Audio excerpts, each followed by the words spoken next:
अस्सलामुअलैकुम नाजरीन, मैं हूं आपकी मेज़बान नाइला भट्टी और आप देख रहे हैं कसरे नूर न्यूज़ HD।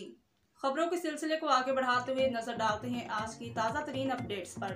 खबर शामिल करते हैं जहलुम से बिलाल रजा की रिपोर्ट के मुताबिक जहलुम सैलाब की तबाहकारियों ने सिंध के इलाका खैरपुर में इंसानी हकूक़ की आलमी तंजीम youth assembly for human rights ने खैरपुर की खैमा बस्तियाँ और गाँव में जाकर गर्म कपड़े, चादरें और नकद कैश, इसके अलावा ज़रूरत ज़िंदगी का सामान मुस्तहकीन में तकसीम किया, जिसमें यह चौथा चक्कर है। इसमें youth assembly for human rights, private health care association, मेहरबानी शॉप और MMBT ने हिस्सा लिया। इस काफिले में डॉक्टर शहजाना इम्तियाज़, डॉक्टर अब्दुल गफूर मलिक, शेख अहमद चौधरी, अजमल फरजाना चौधरी, अब्दुल गफूर चौहान, गुलनवाज, साजिद महमूद सब इस काफिले में मौजूद थे।